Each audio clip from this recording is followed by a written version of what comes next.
ഇപ്പോൾ വന്നിരുന്ന വാർത്തയിലേക്ക് പോവുകയാണ്. ഒരു രാജ്യം ഒരു തെരഞ്ഞെടുപ്പ് സംയുക്ത പാർലമെന്ററി സമിതിയെ പ്രഖ്യാപിച്ചു. 31 അംഗ സമിതിയാണ് പ്രഖ്യാപിച്ചത്. അബ്ദുൾ റഷീദ് ചേരുന്നുണ്ട് വിശദാംശങ്ങളുമായി. റഷീദ്, കഴിഞ്ഞ ദിവസം വലിയ രീതിയിലുള്ള പ്രതിപക്ഷ പ്രതിഷേധത്തിനിടെയാണ് ബിൽ അവതരണത്തിന് പോലും അനുമതി നേടിയത്.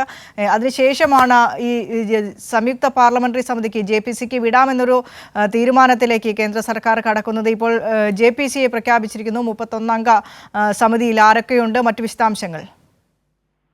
വിനീഷ, ഒരു രാജ്യം ഒരു തെരഞ്ഞെടുപ്പ് വിനീഷ സൂചിപ്പിച്ചതുപോലെ തന്നെ കഴിഞ്ഞ ദിവസം വലിയ പ്രതിപക്ഷത്തിന്റെ പ്രതിഷേധത്തിനിടെയാണ് കേന്ദ്ര നിയമമന്ത്രി അവതരിപ്പിച്ചത്. ഇതിന് പിന്നാലെ പാർലമെന്ററി സംയുക്ത സമിതിക്ക് വിടാമെന്ന് കേന്ദ്ര ആഭ്യന്തരമന്ത്രി അറിയിച്ചിരുന്നു. എന്തായാലും കഴിഞ്ഞ ദിവസം ഇതുമായി സമിതിയെ പ്രഖ്യാപിക്കുമെന്ന സൂചനകളൊക്കെ തന്നെ ലഭിച്ചിരുന്നു. പക്ഷേ ഇപ്പോൾ അല്പസമയം മുമ്പാണ് 31 അംഗ സമിതിയെ പ്രഖ്യാപിച്ചത്.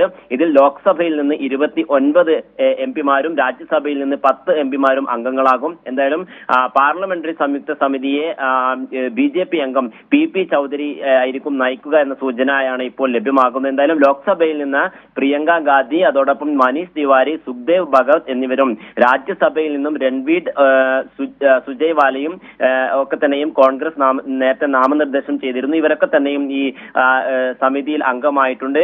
അതോടൊപ്പം ലോക്സഭാ MP കല്യാൺ ബാനർജി, രാജ്യസഭാ MP സാകേത് ഗോഖലെ എന്നിവരെയും TMC നേരത്തെ നോമിനേറ്റ് ചെയ്തിരുന്നു. ഇവരും ഈ സമിതിയിൽ അംഗമായിട്ടുണ്ട്. എന്തായാലും നാളെ തന്നെ ഈ 31 അംഗങ്ങളെയും നിയമമന്ത്രി ലോക്സഭയിൽ പ്രഖ്യാപിക്കും. ഇപ്പോൾ 31 അംഗ സമിതിയാണ് ഇപ്പോൾ പ്രഖ്യാപിച്ചിരിക്കുന്നത്. വിനിഷ, ശരി.